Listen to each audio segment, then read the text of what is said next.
Hello दोस्तों, कैसे हैं आप सब लोग। उम्मीद करते हैं कि आप सब लोग अच्छे होंगे। और आज बोर्ड पे दिख भी रहा होगा जो काफ़ी चर्चे में चल रहा है, G7 का समिट, जो पिछले कह सकते 2-4 दिनों से न्यूज़ से लेके हर पूरे वर्ल्ड की बात करेंगे, जो सबके लिए एक बहुत बड़ा टॉपिक बना हुआ था, जो कह सकते G7, जिसके बारे में आज हम आप लोग को बताएंगे। और इसको बताने से पहले हम लोग इसके थोड़ा सा कह सकते बैकग्राउंड, यानी इसका निर्माण कैसे हुआ, ये कैसे बना संस्था, इसमें कौन कौन से देश स्टार्टिंग में आए थे, फिर आज वो देश जुड़ते गए, फिर कुछ देश हटते गए और वो आज आके कहाँ पे रुका है। तो ऐसे 7 बड़े कह सकते आप बोलेंगे जो विकसित देश हैं, उन देशों के द्वारा मिला हुआ ये संगठन है, ये ग्रुप है, जिसको हम ग्रुप 7 या G7 समूह के नाम से हम जानते हैं। चलिए, तो क्लास स्टार्ट करने से पहले थोड़ा सा फिर वो हम एक थोड़ा सा मोटिवेशनल लाइन जो आपको सुनाना चाहते हैं कि हर जलते दीपक के तले अंधेरा होता है, हर जलते दीपक के तले अंधेरा होता है, हर अंधेरी रात के पीछे एक सवेरा होता है। घबरा जाते हैं कायर लोग मुसीबत को देखकर, हर मुसीबत के पीछे सुख का डेरा होता है। तो चलिए अब हम लोग स्टार्ट करते हैं, हम लोग मिलकर पढ़ते हैं कि G7 सम्मेलन 2022। तो सबसे पहले इसको पढ़ने से पहले हम लोग क्या करते हैं, इसके थोड़ा सा बैकग्राउंड में जाते हैं, यानी इसके निर्माण, यानी ये बने कब थे। तो सबसे पहले हम यहाँ से स्टार्ट करते हैं इसके एस्टेब्लिशमेंट की। तो ये बना था 1975 में। कब बना था? 1975 में इसकी स्थापना हुई और धीरे धीरे इसमें कुछ देश जुड़े, फिर कुछ देश हटे। यानी जब 1975 की बात करेंगे, उस समय इस समूह में कुल कितने देश थे? आप बोलेंगे इसमें 6 ही देश थे। ठीक है, आज वर्तमान में कितने देश हैं? आप बोलेंगे कि इसमें आज वर्तमान में 7 देश हैं। तो 6 के बाद अगर हम 7वें की बात करेंगे, तो यहां से जो 7वां देश जुड़ा, ठीक है, उस 7वें देश का नाम है कनाडा। जो कनाडा कब जुड़ा था? तो आप बोलेंगे वो कनाडा जुड़ा 1976 में। ठीक है, तो 1976 में कनाडा जुड़ गया। इसके जुड़ने के बाद ये कह सकते हैं संगठन, जिसका नाम यहां से क्या हो गया? तो इसका नाम हो गया G7। नाम क्या हो गया? G7। फिर ये आगे चला और आगे चलने के बाद एक समय आया जब इसमें कह सकते हैं कि सॉरी आप बोलेंगे हाँ, इसमें फिर कहते 8वां कह सकते वो देश जुड़ा और उस 8वें देश के बारे में कहते हैं कब? तो 1998 में, और उस देश का नाम है, आप बोलेंगे रसिया। क्या बोलेंगे? रसिया। यानी रूस जुड़ गया और रूस के जुड़ने के बाद इस समूह का नाम क्या हो गया? G8 हो गया। यानी एक लंबे समय तक ये G8 समूह के नाम से इसको हम जान रहे थे और ये G8 के नाम से ही सम्मेलन हो रहे थे। लेकिन कुछ ऐसी घटनाएं कह सकते पूरे विश्व स्तर पे घटी, यानी किसके द्वारा? तो रसिया के द्वारा। यानी हमने आपको इसके पहले वाले वीडियो में भी बताया था कि रसिया ने यहाँ पे क्या किया कि रसिया ने कौन से वर्ष में? तो 2014 में कह सकते यूक्रेन का एक हिस्सा, क्या बोलेंगे? यूक्रेन का एक हिस्सा, जिसको हम कह सकते क्रीमिया। क्या बोलेंगे? यूक्रेन का हिस्सा है क्रीमिया, जिस क्रीमिया को जबरन क्या कर लिया? अपने कब्जे में ले लिया। जिस कब्जे का दुनिया में विरोध हुआ, जैसे आज यूक्रेन पे रसिया का हमला हो रहा है, तो आज दुनिया के देशों के द्वारा क्या किया जा रहा है? आप बोलेंगे रसिया का विरोध हो रहा है। तो ठीक वैसे बोलेंगे उस समय रसिया का विरोध किया गया और इसी 2014 में G8 के सम्मेलन से किसको बाहर कर दिया गया? तो 2014 में रसिया को क्या कर दिया गया? आप बोलेंगे बाहर कर दिया। तो रसिया के बाहर होने के बाद ये फिर से संगठन, जिस संगठन का नाम पुनः कह सकते, पुनः एक बार इस संगठन का नाम क्या हो गया? अब बोले इसका नाम फिर से क्या हो गया? तो G7 हो गया। ठीक है, तो आज भी क्या है? आप बोलेंगे G7 ही इसके नाम है। तो हमने अभी तक इनके इंट्रोडक्शन के बारे में और इसके बैकग्राउंड जो अब तक हुए हैं उसके बारे में हमने आपको बताया।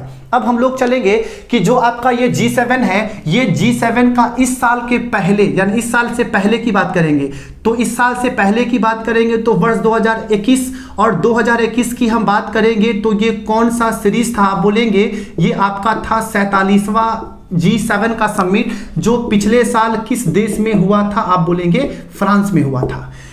लेकिन अब की बार की जैसे ही बात करेंगे तो आप क्या बोलेंगे कि 2022, कौन सा वर्ष? 2022। और 2022 ये कौन सा सीरीज है G7 का? आप बोलेंगे 48, यानी 48वां कह सकते ये संस्करण है G7 का जो हुआ। और ये कह सकते कहां पे हुआ? तो बोलेंगे जर्मनी में हुआ। कहाँ पे हुआ? जर्मनी में, यानी एल्माउ, जो एल्माउ वो जगह है स्लॉस एल्माउ, जो कह सकते आल्प्स की पहाड़ी पे अवस्थित बहुत बड़ा रिजॉर्ट है। और वो रिजॉर्ट में कह सकते दुनिया के ऐसे 7 विकसित देश यानी डेवलप्ड कंट्री और कुछ ऐसे जिनको बुलाए गए जो उसके मेंबर तो नहीं है, लेकिन उन देशों को, उन संगठन को भी क्या किया जाता है? आमंत्रित किया जाता है। तो इस जगह पे हुआ था, यानी बोलेंगे स्लॉस एल्माउ। हम क्या बोलेंगे? हम बोलेंगे स्लॉस, क्या बोलेंगे? हम बोलेंगे स्लॉस एल्माउ वो जगह है जिस स्लॉस एल्माउ में क्या हुआ? आप बोलेंगे इसके समिट हुए। अब हम ये कहते हैं कि G7 आखिर करता क्या है? सबसे पहला चीज हम ये कहते हैं कि ये जो G7 है, आज ये G7 दुनिया के, हम बोलेंगे क्या चीज? तो हम बोलेंगे ग्लोबल, यानी ग्लोबल जो जीडीपी है उस जीडीपी का कितना परसेंट ये कह सकते नेतृत्व करता है, रिप्रेजेंट करता है? आप बोलेंगे पूरे दुनिया के जीडीपी का 31%, क्योंकि हमने कहा कि ये इलीट कंट्री यानी जो भी इलीट ग्रुप है उनके द्वारा बनाया गया ये समूह है। इसमें जितने भी देश है वो कैसे देश है? आप बोलेंगे विकसित देश है। तो हमने कहा कि इसमें पूरे 31 यानी पूरे दुनिया के जीडीपी का, यानी ग्लोबल जीडीपी का 31% रिप्रेजेंट करता है। जबकि हम बात करते हैं पूरे दुनिया क्या चीज का? तो पॉपुलेशन का। किसकी बात कर रहे हैं? जनसंख्या। तो पूरे दुनिया के जनसंख्या का मात्र कितना परसेंट? तो 10% ही रिप्रेजेंट करता है। यानी अगर आबादी की बात करें तो ये 10% रिप्रेजेंट करता है पूरे वर्ल्ड का। जबकि हम जीडीपी की बात करते हैं तो पूरे दुनिया के जीडीपी का 31% रिप्रेजेंट कौन करता है? आप बोलेंगे G7 करता है। ठीक है, अब हम ये बात करते हैं कि आखिर इसका उद्देश्य क्या है, ये संगठन बुलाए क्यों जाते हैं? तो सबसे मेन आप कहते हैं कि दुनिया के लिए सबसे बड़ा तो खाद्य संकट यानी फूड। ठीक है, फूड की बात कर लेंगे, फिर आतंकवाद की बात कर लेंगे, फिर सुरक्षा की बात कर लेंगे, फिर जलवायु यानी क्लाइमेट को लेकर बात कर लेंगे, फिर दुनिया के व्यापार यानी डेवलपमेंट को लेकर बात कर लेंगे। यानी इन संगठन के द्वारा दुनिया के वो देश जो काफी गरीब हैं, जो काफी पिछड़े हैं, तो वैसे देशों को भी कह सकते एक सही स्तर पे जीने के लिए, एक सही स्तर पे लाने के लिए क्या करती है? ये संगठन सहयोग करती है। यानी आप कह सकते हैं कि दुनिया के सामने आने वाले चुनौतियों को कह सकते क्या करने के लिए? सॉल्यूशन निकालने के लिए ये संगठन काम करती है। जैसे हमने कहा पैंडेमिक आया, क्या आया? कोविड। तो कोविड में भी दुनिया ने बहुत सारे कह सकते परेशानियां झेले। खुद अमेरिका जिसकी बात करते हैं, इटली बात करते हैं, यानी इटली हो गया, अमेरिका हो गया, जहां पे इसके प्रभाव बहुत ही ज्यादा देखे भी गए थे।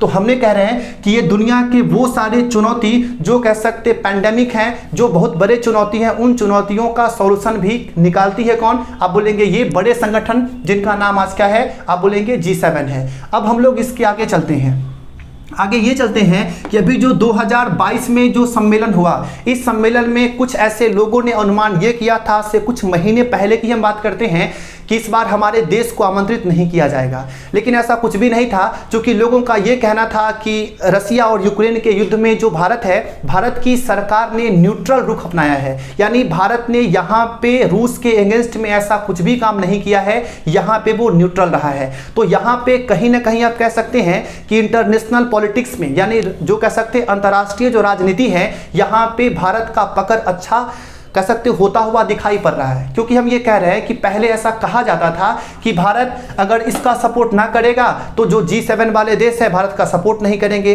भारत को नहीं बुलाएंगे। लेकिन अब थोड़ा सा कॉन्सेप्ट बदल चुका है। यानी आपका देश वो देश है जो एक तरफ G20 में भी मेंबर है और एक तरफ कह सकते G7 मेंबर नहीं होने के बाद भी, चूंकि वो G7 का मेंबर भारत नहीं है, और G7 का मेंबर नहीं होने के बाद भी आज भारत को कह सकते गेस्ट के रूप में वहां पे बुलाया जा रहा है। तो कहीं ना कहीं से आपके देश का ये कह सकते इंटरनेशनल पॉलिटिक्स का बढ़ता हुआ कह सकते हैं एक बहुत बड़ा रूप है ये। ठीक है, तो हम ये कह सकते हैं कि आप ये बोलेंगे 2022 जो हुआ था, इस 2022 में क्या सिर्फ 7 देश ही आए थे?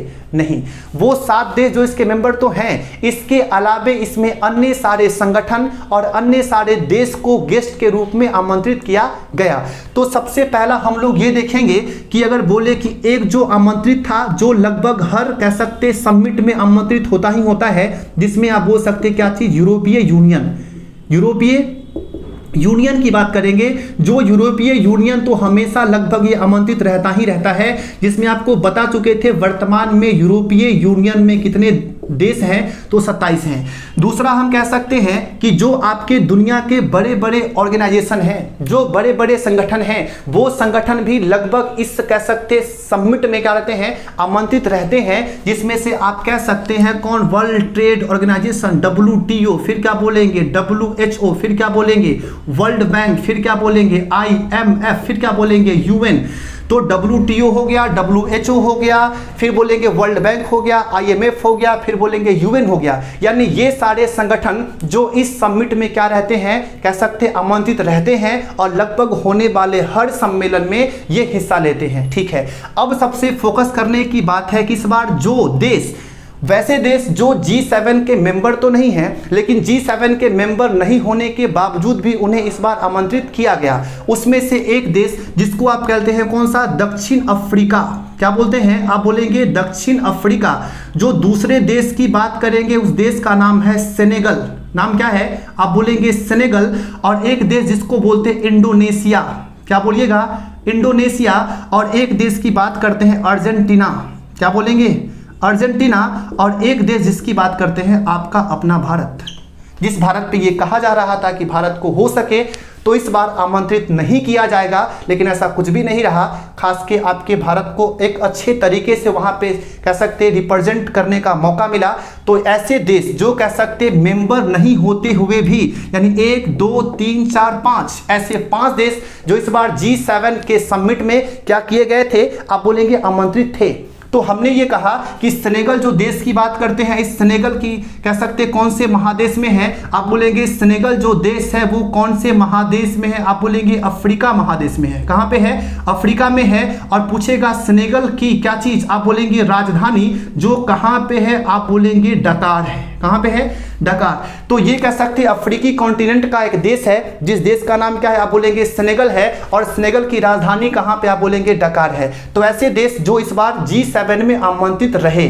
अब यहाँ से हम लोग आगे चलेंगे, आगे ये चलेंगे कि इस बार के G7 जो समिट हुए उसमें क्या ऐसा मुद्दा रहा जिसने पूरे दुनिया का ध्यान अपनी ओर आकर्षित किया, या फिर आपके देश के जो PM गए, यानी आपके देश की जो सरकारें वहां पे रिप्रेजेंट करने गई। क्योंकि आप जैसे कहते कुछ लोग मोदी जी गए, लेकिन क्या मोदी जी गए थे, नहीं। वो मोदी जी जो आप कहते हैं वो पूरे देश को रिप्रेजेंट कर रहे हैं, ना कि वो सिर्फ एक इंसान है, बल्कि वो गए तो सिंगल हैं लेकिन वो पूरे देश को रिप्रेजेंट कर रहे हैं। तो हमें यहाँ पे यह भी फोकस करना है कि आपके देश के जो PM गए, वो PM वहां जाके इन्होंने इस सम्मेलन में अपनी क्या बातें रखी, अपने क्या राय रखी, और बाकी इस पूरे सम्मेलन में जो मुख्य मुद्दा क्या रहा, हम उस पर चर्चा करेंगे। फिलहाल आप इसका स्क्रीनशॉट आप ले सकते हैं।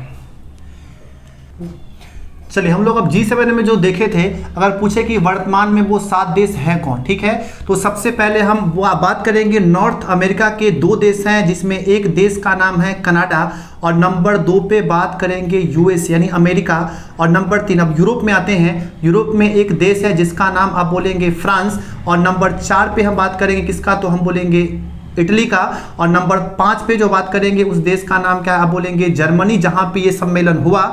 और नंबर 6 पे जैसे बात करेंगे तो कौन, UK यानी इंग्लैंड, और नंबर 7 पे बात करेंगे एशिया का एकमात्र देश जिसका नाम क्या है, आप बोलेंगे जापान। तो यही वो 7 ऐसे देश हैं जिस 7 देश के द्वारा आप कह सकते हैं क्या है, रिप्रेजेंट किया जा रहा है, यानी किस चीज को, आप बोलेंगे G7 को। फिलहाल आप बात करेंगे कि जो कनाडा है उस कनाडा के वर्तमान में क्या बोलेंगे, प्रधानमंत्री का नाम क्या है, आप बोलेंगे जस्टिन ट्रूडो। और USA तो आपको पता है जो बिडेन, जो आप बोलेंगे बाइडेन। क्या बोलेंगे, जो बाइडेन, जो कह सकते क्या है, आप बोलेंगे कि वर्तमान में USA के राष्ट्रपति हैं। और फ्रांस की बात करेंगे इमैनुअल मैक्रोन। क्या बात करेंगे, इमैनुअल मैक्रोन, जो कह सकते यहाँ के क्या हैं, आप बोलेंगे राष्ट्रपति हैं। इटली के प्रधानमंत्री का नाम क्या है, आप बोलेंगे मारियो द्राघी। नाम क्या है, मारियो द्राघी। और जर्मनी के चांसलर, जहां जिसने इसको कह सकते होस्ट किया, यानी चांसलर की जैसे बात करेंगे नाम क्या है, ओलाफ सोल्ज। नाम क्या बोलेंगे, ओलाफ सोल्ज की बात करेंगे, जो ओलाफ सोल्ज यहाँ के नए चांसलर बने हैं। और UK की बात करेंगे, UK के प्रधानमंत्री का नाम क्या है, आप बोलेंगे बोरिस जॉनसन। नाम क्या बोलेंगे, बोरिस जॉनसन। और जापान के नए जो प्रधानमंत्री बने हैं जिनका नाम क्या है, फूमियो किशिदा। नाम क्या बोलेंगे, फूमियो किशिदा। जो वर्तमान में क्या है, फूमियो किशिदा वहां के क्या है, आप बोलेंगे प्रधानमंत्री हैं। तो यही वो G7 के वो देश है जहां के राष्ट्राध्यक्ष हैं और इनके द्वारा कह सकते इस पूरे G7 को रिप्रेजेंट किया जाता है, जिसका हाल ही में 2022 में कुछ दिनों पहले सम्मेलन होस्ट करने वाले देश का नाम क्या है, तो जर्मनी। और यहाँ पे कौन से संस्करण का सम्मेलन हुआ, आप बोलेंगे 48वां। अब हम लोग बात करते हैं इस सम्मेलन में आखिर हुआ क्या, ठीक है। तो इसमें जो सबसे मुख्य मुद्दे रहे थे, उस सबसे मुख्य मुद्दे की जैसे ही बात करेंगे तो मुख्य मुद्दा में एक मुद्दा रहा था जो मेनली G7 के समूह के द्वारा फैसला लिया गया। और वो फैसला क्या है, तो बोलेंगे 600 बिलियन, क्या बोलेंगे, डॉलर, क्या बोलेंगे, 600 बिलियन डॉलर पैसे जुटाने की बात की गई है, ठीक है। कितना, 600 बिलियन डॉलर पैसे जुटाने की बात की गई है। और ये पैसा जुटाने के बारे में पूछेगा कि इस प्रोजेक्ट का नाम क्या दिया गया है, तो आप बोलेंगे इसका नाम दिया गया है partnership for global infra and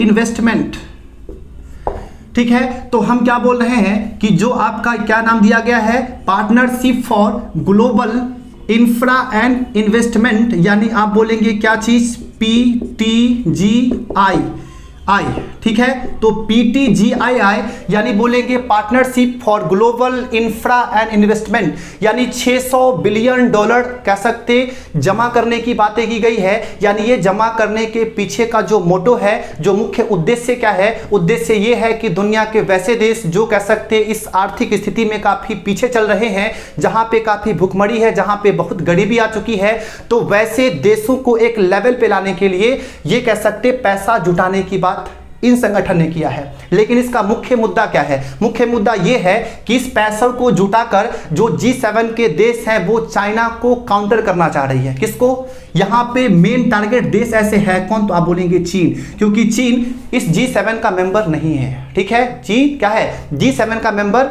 बिल्कुल नहीं है, लेकिन विकसित देश तो वो है, लेकिन इसको शामिल नहीं किया गया है। इन लोगों का अपना फंडा है। और दूसरा कहीं ना कहीं ये भी कहा जाता है कि चीन का पैसा तो बहुत ज़्यादा है, बट वहाँ के पर व्यक्ति इनकम क्या है, उतने अच्छे नहीं बताए जाते हैं। जितनी आबादी है तो पर व्यक्ति इनकम उतनी अच्छी नहीं है, भले GDP भले बड़ा हो किसका, आप बोलेंगे चीन का। तो एक मुद्दा यही बताया जाता है। लेकिन कुछ पॉलिटिकल कह सकते इशूज हैं जिसकी वजह से चीन को शामिल नहीं किया गया है अब तक इसमें, तो आप बोलेंगे G7 के समूह में, ठीक है।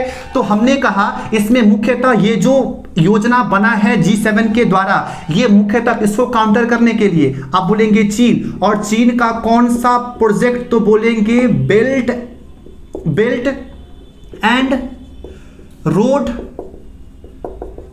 इनिशिएटिव, क्या बोलेंगे, बेल्ट एंड रोड इनिशिएटिव जो इसके प्रोजेक्ट हैं। यानी प्रोजेक्ट कहने का मतलब क्या है, ये ऐसा चीन देश है जो दुनिया के, खास के हम बात कर रहे हैं दक्षिण जो आपके एशिया हैं, दक्षिणी पूर्वी एशिया हैं, जो आपके पूर्वी यूरोप हैं, इन सभी वैसे देश जो कह सकते काफी गरीब हो चुके थे, या जहां की आर्थिक स्थिति अच्छी नहीं थी, या वहां पे कह सकते हैं आधारभूत संरचना जो वहां के मौलिक जो कह सकते स्ट्रक्चर है, उसके विकास को लेकर चाइना ने उन देशों को बहुत ही ज्यादा मात्रा में क्या दिया है, डेप्ट यानी कर्ज दिए हैं। यानी इसका फंडा कुछ और है, कर्ज के नाम पे सहायता तो करता है, लेकिन बाद में पॉलिटिकली यानी राजनीतिक रूप से उस जगह पे अपना धीरे धीरे पकड़ को मजबूत कौन बनाते जा रहा है, आप बोलेंगे चाइना। जिसके बढ़ते हुए कह सकते प्रभाव की वजह से ये सभी देश खास के कह सकते चिंतित हैं, और इस कह सकते चिंता को दूर करने के लिए अब इन्होंने फैसला लिया है कि अब हमें भी क्या करना है, वैसे देशों को सहयोग करने के लिए जो कह सकते देश जो काफी पिछड़ रहे हैं, जिनको पैसे की जरूरत है, तो उन देशों को हम पैसा दें। और उन पैसा के लिए इन्होंने क्या किया है, 600 बिलियन डॉलर पैसा कह सकते अरेंज करने का। जिस 600 बिलियन में से कह सकते अकेला USA ने कहा है हम कितना देंगे, तो 200 बिलियन डॉलर पैसा हम देंगे, ये खुद अमेरिका ने कहा है। अब कितना तक वो दे पाता है ये पता नहीं, लेकिन अब जो बातें यहां पे की गई है वो बात आपके सामने हम रख रहे हैं, ठीक है। तो 200 बिलियन अकेला वो पे करेगा, बाकी यूरोपीय यूनियन देंगे, फिर जापान देगा, यूके देगा, ठीक है। तो हमने कहा कि ये आप कह सकते 600 बिलियन डॉलर हो गया। हम कह रहे हैं कि इसको मेन विरोध किसको काउंटर करना है, तो चीन के इस वाली योजना को, ठीक है। तो इसको लेकर आप बोलेंगे इस समूह ने partnership for global infra and investment कह सकते प्रोजेक्ट है, इसके तहत $600 बिलियन अरेंज करने की बातें की है। तो हमने ये कहा कि चीन के प्रभाव तो बढ़ ही रहे, ये आप भी देखते हैं, या वो मालदीव में हो या आपका कह सकते श्रीलंका में हो, हम्बनटोटा पोर्ट यानी क्या किया, वहां पे लंबे अरसे तक कर्ज दिया, और कर्ज देने के बाद श्रीलंका के किस पोर्ट को, हम्बनटोटा बंदरगाह को लीज पे लंबे समय तक के लिए कौन ले रखा, आप बोलेंगे चाइना। आप पड़ोसी देश की बात करते यानी आप ही के देश का हिस्सा, जो आप कह सकते हैं POK, यानी चाइना ने क्या किया, जो पाकिस्तान है वो पाकिस्तान ने आपके देश का कौन वाला हिस्सा, तो यहाँ पे तो सियाचिन ग्लेशियर है, और सियाचिन ग्लेशियर के जस्ट इधर से एक हिस्सा है, और इस वाले जो हम कलर कर रहे हैं ये हिस्सा जो कह सकते POK का हिस्सा है। POK कहने का मतलब है गिलगित बाल्टिस्तान का हिस्सा है, जिस गिलगित बाल्टिस्तान का एक हिस्सा जिसको आप बोलते हैं कौन सा, सक्सगाम वैली। कौन सा वैली हम कह रहे हैं, सक्सगाम वैली की बात करते हैं, जिस सक्सगाम वैली को 1963 में किसने, आप बोलेंगे पाकिस्तान ने किसको दे दिया, आप बोलेंगे चाइना को दे दिया। ठीक है, ये कहीं ना कहीं आपके देश के लिए बहुत बड़ा कह सकते मुद्दे की बात है कि ये हिस्सा 1963 में चाइना को पाकिस्तान ने दे दिया पैसे लेकर, और आप बोलेंगे इसी रास्ते के बीच से ऐसे करके, आप बोलेंगे इसी रास्ते के बीच से होकर हम बात करते हैं कि चाइना क्या कर रहा है, one belt one road CPEC, China Pakistan economic corridor का निर्माण कर रहा है, जिसके बहुत सारे निर्माण वे कर भी चुके हैं, अभी फिलहाल कुछ रीजन से रुका हुआ है। तो यहां से चाइना का कौन सा प्रांत है, आप बोलेंगे सिंजियांग प्रांत। कौन सा, सिंजियांग प्रांत, और यही जगह से शुरू होके और ये पूरे POK के हिस्सों से, यानी जिसको बोले CPEC यानी चाइना पाकिस्तान इकोनॉमिक कॉरिडोर, यानी वन बेल्ट वन रोड का कह सकते हिस्सा है, किसका, चीन का, और इसके तहत आर्थिक गलियारा यानी इकोनॉमिक कॉरिडोर बना रहा है, और ये कहां तक आएगा, आप बोलेंगे सिंध के प्रांत तक, यानी आप बोलेंगे कि ये पोर्ट है किसका, आप बोलेंगे पाकिस्तान का। ठीक है, कौन सा पोर्ट है, आप बोलेंगे ग्वादर पोर्ट। कौन सा पोर्ट, आप बोलेंगे ग्वादर पोर्ट तक ये पहुंचेगा, ये सीधे सड़क। तो ये कहीं ना कहीं क्या है, ऐसे दुनिया में कई ऐसे जगह है जहां पे चीन ने अच्छे खासे कर्ज, यानी ऐसा कहा जाता है कि चीन ने लगभग दुनिया को कितना, 385 बिलियन, क्या बोल रहे हैं, 385 बिलियन डॉलर, इतना कर्ज वो लगभग दे के रख चुका है। और अभी G7 योजना ही बनाया है कि हमें $600 बिलियन एकत्र करना है। बाकी चाइना अभी दुनिया को 385 बिलियन क्या कर चुका है, कर्ज भी दे चुका है। ठीक है, ये समझ गए। अब यहां से आगे चलते हैं कि यहीं पे अभी मुद्दा कौन है, ये बोलेंगे यूक्रेन का मुद्दा। कौन सा, चीन और आपका रसिया यूक्रेन का मुद्दा है। तो रसिया यूक्रेन के मुद्दे की बात करेंगे तो यहाँ पे जेलेंस्की, जो कह सकते कहाँ के, यूक्रेन के राष्ट्रपति हैं, और उन्होंने पूरे पिछले 1-2 महीने से, कह सकते 2 महीने ज़्यादा ही कह सकते हैं आप हैं, वो फरवरी से स्टार्ट हो गया था, 24 फरवरी से। तो बोलेंगे कि इस बीच में बहुत ज़्यादा कह सकते एक हिम्मत वाला इंसान के रूप में परिचय दिया है। हो सकता है कि आने वाले वक्त में दुनिया के बड़े बड़े अवार्ड से उसे नवाजा जाए, क्योंकि इतने बड़े सुपर पावर देश के सामने इतने लंबे समय तक युद्ध स्थल में टिके रहना, ये बहुत बड़ी बात है अपने आप में। क्योंकि ऐसा शुरू में कहा गया था कि जेलेंस्की देश छोड़ के भाग गया, लेकिन कभी देश छोड़ के भागा वो नहीं। जहां तक कि वो बड़े बड़े समिट की बात करेंगे, या कह सकते बड़े बड़े देशों से सहायता करने की बात करेंगे या लेने की बात करेंगे, तो वो क्या कर रहा है, आप बोलेंगे कि वो वीडियो कॉल वर्चुअली वो दुनिया से जुड़ रहा है, लेकिन अपने देश को वो छोड़ा तक कभी नहीं है। तो कहीं ना कहीं यहां से लोगों को उससे क्या है, सीख लेने की जरूरत है कि देश सबसे पहले है, उसके बाद ही कुछ है। लेकिन ऐसे कई देश हैं जहां पे लोग संकट आने पे देश सबसे पहले छोड़ जाते हैं, लेकिन ऐसा उसने नहीं किया है। तो हमने कहा कि जेलेंस्की को यहां भरोसा दिया गया है, क्योंकि इस सम्मेलन में वर्चुअली जेलेंस्की जुड़े थे। किसमें, आप बोलेंगे G7 में, यानी वो यूक्रेन में रह के ऑनलाइन रूप से वर्चुअली कहां से जुड़े, G7 समिट से। और यहां पे कह सकते G7 के देशों ने भरोसा किसको दिलाया है, तो देशों ने यूक्रेन को भरोसा दिलाया है कि हम आपको $29.5 बिलियन का हम सहयोग करेंगे। क्या करेंगे, 29.5 बिलियन, $29.5 बिलियन का सपोर्ट करेंगे, आप टेंशन ना लें। खास के अमेरिका और कुछ ऐसे G7 के देशों ने कहा है कि जरूरत पड़ने पे हम आपको मिलिट्री सपोर्ट भी करेंगे, और आगे आने वाले वक्त में आपके पास जिस भी चीज़ की कमी होगी उस कमी को पूरा करने के लिए हम आपको कितना, तो $29.5 बिलियन का भी हम क्या करेंगे, आपको सपोर्ट करेंगे। तो इससे कहीं ना कहीं अब रसिया को सीख मिल सकता है। और दूसरा चीज, पहला क्या इसमें कहा गया कि आपको जो ये पैसा मिलेगा, आखिर ये पैसा मिलेगा कहां से? तो जो G7 के देश हैं उन देशों ने कहा कि हमने युद्ध के बाद रसिया पे ऐसे कई सारे बड़े बड़े हमने बैन लगाए हैं, उसके लगभग सामानों को हमने बैन भी किया है और कुछ सामान ऐसे हैं जिस पे हमने टैरिफ को बहुत ज्यादा बढ़ा दिया है। तो वैसे टैरिफ जिससे पैसे बहुत ज्यादा पहले की अपेक्षा रहे हैं, उन सामानों पे लगने वाले टैरिफ से जो पैसे आएंगे उस पैसे से आपके इस वाले का भरपाई किया जाएगा। यानी किसका? आप बोलेंगे यूक्रेन का। तो ये तो अब तक मुद्दा रहा G7 का मुद्दा, और वो मुद्दा जो G7 के लोगों ने अपना यहां पे रखा। लेकिन अब हम बात करेंगे आपके देश के प्रधानमंत्री जो वहां पे गए। तो प्रधानमंत्री के जाने के बाद प्रधानमंत्री ने अपनी मुद्दा कहां से रखी थी? तो बोलेंगे आपके देश की सरकार का मुद्दा था सबसे पहला क्लाइमेट चेंज, जलवायु।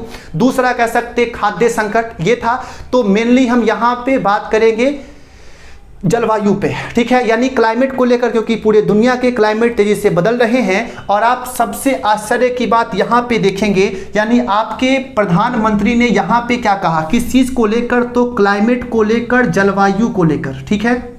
उन्होंने कहा था कि जो भी आपके गरीब देश हैं या जो भी कह सकते हैं अल्प विकसित देश हैं, उनको तो बेवजह बदनाम किया जाता है। ऐसा कहा जाता है कि दुनिया में जो कार्बन कह सकते इमिशन हो रहे हैं, जो कार्बन उत्सर्जन हो रहे हैं, उसमें जो अल्प विकसित देश हैं, जो विकासशील देश हैं, उनका योगदान है। लेकिन बेवजह कह सकते अल्प विकसित या गरीब देशों को बदनाम किया जाता है। ऐसा कुछ भी नहीं है। रियल सच्चाई तो ये है कि जो आपके G7 के समूह, पीएम ने वहां पे कहा है कि ये आप ऐसा जो कह रहे हैं ये कहीं से भी सही नहीं है। वास्तविकता तो ये है कि G7 समूह के द्वारा अकेला पूरे दुनिया के क्या चीज का जो कार्बन इमिशन है, जो कार्बन उत्सर्जन है, उस उत्सर्जन का अकेला कितना परसेंट? तो 21% रिलीज कौन करता है? सिर्फ G7 देश करते हैं। हम अन्य देश की बात नहीं कर रहे, सिर्फ G7 में शामिल देश वर्तमान में जो हैं उन देशों के द्वारा अकेला पूरे दुनिया के कार्बन इमिशन का अकेला कह सकते 21% क्या किया जाता है? उत्सर्जन किया जाता है। वहीं आपके देश के पीएम ने यह भी कहा कि वहीं जो भारत है वो भारत क्या किया? वो भारत का मात्र कितना योगदान है? मात्र 5%। यानी इतनी बड़ी आबादी वाले देश जो भारत है वो आज कितना कर रहा है? 5% कर रहा है, जबकि G7 देश आज कितने? 21, अकेला वो 7 देश मिलके कर रहे हैं। तो प्रधानमंत्री ने यहाँ पे बताया है कि हम हर ओर से कहीं ना कहीं जलवायु को लेकर हम बहुत क्या है कह सकते कॉन्शियस हैं, इस पे हम काम भी कर रहे हैं। तो कहीं ना कहीं आप लोग पूरे दुनिया को रिप्रेजेंट करते हैं, आप पूरे दुनिया को लीड कर रहे हैं, और लीड करने वाला अगर लोग ही इस तरह का काम करेगा तो फिर तो बात नहीं बनेगी। तो यहाँ पे पीएम ने कहा है, यानी कह सकते हैं संकेत के रूप में G7 में इस बातें को बड़े अच्छे तरीके से आपके पीएम ने रखा और आपने देश का भी बताया और यह भी कहा कि हम बड़े तेजी से जो आप कह सकते हैं रिन्यूएबल एनर्जी यानी कह सकते हैं नवीकरणीय ऊर्जा की ओर बड़े तेजी से हम बढ़ भी रहे हैं। क्योंकि आप देख भी रहे होंगे कि आपकी देश की सरकार हर चीज को कह सकते समय से पहले जो तय किए गए जो कह सकते जो एक समय टाइमलाइन है उससे पहले ही भारत की सरकार ने अपने कई लक्ष्यों को प्राप्त कर लिया, जिसको हमने बताया था क्या चीज का, एथेनॉल में, कि एथेनॉल के जो क्या थे कि सरकार ने कहा था कि हम कितना परसेंट, तो 10%, किसमें, तो पेट्रोल में क्या मिलाएंगे, तो कह सकते एथेनॉल मिलाएंगे। कब तक मिलाएंगे, तो 2022 तक हम 10%, लेकिन 2022 पूरा होने के 5 महीने पहले ही आपकी सरकार ने क्या कर लिया, इस लक्ष्य को पूरा कर लिया और हाल ही में घोषणा किया गया कि हम 20% एथेनॉल को मिलाएंगे और वो भी जो पहले जो समय दिया गया था उसके पहले ही, यानी 2025-26 तक हम पेट्रोल में कितना परसेंट, तो 20% एथेनॉल को मिलाना शुरू कर देंगे। ये आपकी सरकार ने यह भी कह दिया है। बाकी आपकी सरकार ने यह भी कहा है कि जो इंडियन रेलवे है, जो भारतीय रेल है, इसको हम कौन से वर्ष तक, तो 2030 तक क्या बना देंगे, इसे हम पूरा क्या कर देंगे, ग्रीन कर देंगे। यानी ग्रीन रेलवे बनाने का लक्ष्य कब तक है, 2030 तक। और पिछले वीडियो में हमने आपको बताया था कि जो आपका कौन सा, जो कह सकते आपका जीरो कार्बन, यानी जो जीरो कार्बन जो बनेगा, क्या बोलेंगे, जीरो कार्बन, यानी पूरे देश में कह सकते ग्रीन, यानी पूरे एनर्जी कैसा यूज होगा, रिन्यूएबल एनर्जी। तो जीरो कार्बन बनाने का लक्ष्य बोलेंगे कब तक सरकार ने दिया है, 2070 तक भारत की सरकार ने। यहां तक आप लोग मेरा उम्मीद है कि आप लोग समझ गए होंगे। बाकी वीडियो कैसा लगा कमेंट में आप लोग जरूर बताएंगे, आप लोग बताते नहीं हैं, तो एक बार जरूर आपको कैसा लगा जरूर बताएंगे, या फिर क्या इंप्रूवमेंट की ज़रूरत है, क्या सुधार होना चाहिए, आप वो भी जरूर बताएंगे। बाकी आज के लिए इतना काफ़ी है। हाँ, एक याद रखेंगे कि G7 के सारे देश कहाँ पे शामिल है, ये सभी के सभी देश G20 में शामिल है। जो G20 पूरे दुनिया के GDP का लगभग 80% क्या करता है, आप बोलेंगे रिप्रेजेंट करता है। ठीक है, ये चीज़ हमने पिछले वीडियो में बताया था जब हमने G20 आपको बताया, क्योंकि इसके पहले एक वीडियो हमने किस पे बनाया था, G20 पे। ठीक है, तो वो आप लोगों ने अच्छा खासा प्यार दिया उसको, फिलहाल इसको भी जरूर आप प्यार देंगे उम्मीद करते हैं, और अच्छा लगे तो वीडियो को शेयर आप जरूर करेंगे। ठीक है, तो आज के लिए इतना काफ़ी है। जय हिंद, जय भारत।